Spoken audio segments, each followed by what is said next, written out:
In the holiday season, we've seen the number of Omicron cases slowly climbing up. Over the weekend, a number of states like that of Maharashtra have reported more cases, which means that over 500 Omicron cases now have been reported in the country. Because of this, a number of curbs have been put in place, considering, of course, that New Year's Eve usually sees huge parties.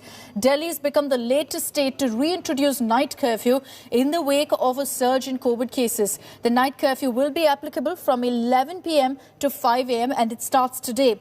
On Sunday, Delhi reported 290 fresh COVID cases and one fatality, while the positivity rate rose to 0.55%.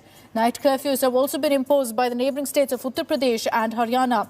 Maharashtra had earlier issued fresh COVID guidelines, including a strict night curfew from 9 p.m. to 6 a.m. All New Year Eve celebrations have been banned in the city of Mumbai. The surge in COVID cases has also dulled wedding season. The government had put a cap of 100 guests for indoor weddings and 200 for outdoor weddings. The new guidelines have also restricted the capacity of gyms, spas, hotels, theatres and cinema halls to 50%.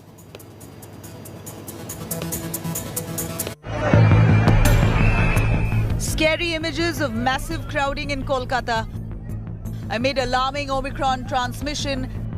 Despite curbs announced by several states, crowds of revelers refused to fall in line. From Kolkata to Shimla to Delhi's crowded markets, maskless crowds breaching COVID safety. The scenes are disturbingly similar. Mumbai government in Karnataka has imposed night curfew across the state from 10 p.m. to 5 a.m. starting December 28th. Banned mass public gatherings and celebrations, only 50% seating allowed in pubs and restaurants. Neighbouring Tamil Nadu has made 7-day quarantine mandatory for foreign passengers coming from at-risk countries. For the year 2021, New Year celebrations in the state of Tamil Nadu was completely banned. However, for 2022, there are certain restrictions that has been provided. The first and foremost thing is that no public gathering will be allowed at coastal zones. The state is also encouraging and concentrating on vaccine camps, and that's what you could see in one simple location in Chennai roads, where the people are requested to get vaccinated as soon as possible. Night curfew also returns in Maharashtra with new guidelines. No big events allowed for Christmas or New Year celebrations. Only 50% capacity is allowed for gyms, spas, hotels, theatres and cinema halls. The government hopes that new curbs will stop Omicron transmission amid public events ahead of the new year. The COVID situation is serious in Mumbai and Maharashtra. Mumbai recorded more than 700 cases. Maharashtra recorded more than 1,400 cases. And this is the reason why various restrictions have been imposed in Mumbai and Maharashtra as such. Health experts maintain that the cases might rise in January and February as well. And it is very essential for the people to realize their collective responsibility and abide by COVID-appropriate behavior. COVID curbs has been extended until December 31st in the national capital. Ban will continue on social and cultural gatherings to avoid overcrowding. Amid the surge in cases, Kolkata is witnessing blatant flouting of COVID norms and crowding. As multiple states and cities are coming up with restrictions and night curfews, West Bengal government has completely gone away with the night curfew for the last 1 week of the festive season. Will the festive crowds once again dent the government's Omicron preparedness? With Karthik in Bengaluru, Pramod Madhav in Chennai, Pankaj Upadhyay in Mumbai and Suryagni Roy in Kolkata, Bureau Report, India Today. Let's get you a live report this morning from Delhi as well as Mumbai. We have Shreya Chatterjee getting us the latest from the national capital. Pankaj Upadhyay joining us live from Mumbai this morning. Shreya, I want to come across to you first. Good morning. The night curfew comes into effect tonight. Take us through all of the measures that have been put in place, particularly for the next 1 week, considering New Year Eve celebrations is something that the government is watching out for. Well, yes, Akshita. First, let me take our viewers to what exactly had already been in place. These are the guidelines that were issued by the Delhi Disaster Management Authority when they said that the large gatherings for any celebrations will be banned, and that's what happened in Christmas and will go on till the 31st of December. The seating capacity at restaurants are still capped till 50%. What we also do understand that the limit for people at social gatherings like marriage ceremonies are still capped at 200. The new thing that's now been introduced is the night curfew. That will come in place till from today, and it will be effective from 11 p.m. at the night to 5 p.m. in the morning.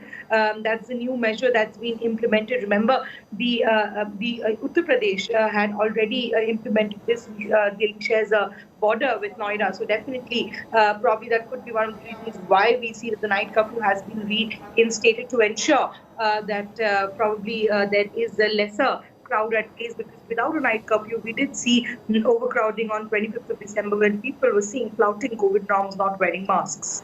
All right, Shreya, thank you for those updates. Let me also get in Pankaj Upadhyay. He's joining us live from Mumbai with the latest of what's happening in the city. Pankaj, this is a trend that we see every single time, that before a wave, it's in the state of Maharashtra, you see a huge surge really of cases. This time too, Omicron cases, the number over the weekend has really gone up, particularly in the city of Mumbai, and that's why a number of strict curbs have been put in place.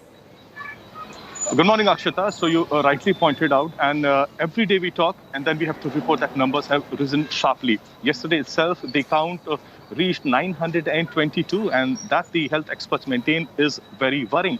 There were 2 deaths. There are now 22 active sealed buildings in Mumbai.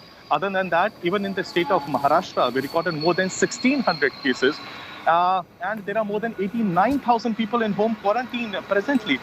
So this is a matter of worry. On the other hand, we have the Omicron cases, which are rising very, very sharply. Just a few days back, we were saying that Maharashtra has become the first state where the count has crossed 100 figure. But now it seems that perhaps by today, the count could cross the 150 mark. Plus, Mumbai itself has recorded more than 70 Omicron cases, so the situation is pretty serious.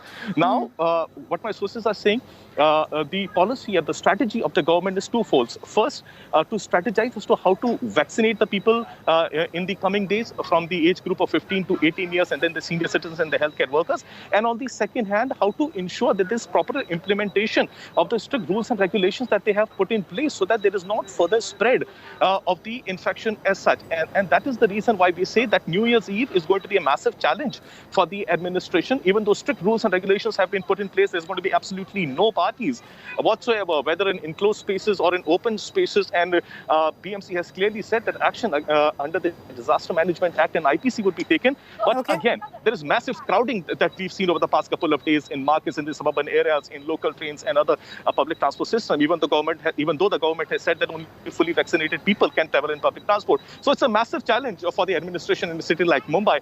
And on the other hand, when we see cases are only rising, it's a matter of grave concern for the authorities. Akshita. Absolutely. And so many people around you as well that I see not wearing masks. That's the last thing we need right now, that we lower our guard against COVID. Pankaj, for the moment, thank you very much for joining us. Thanks to Shreya also for getting us those updates from Delhi.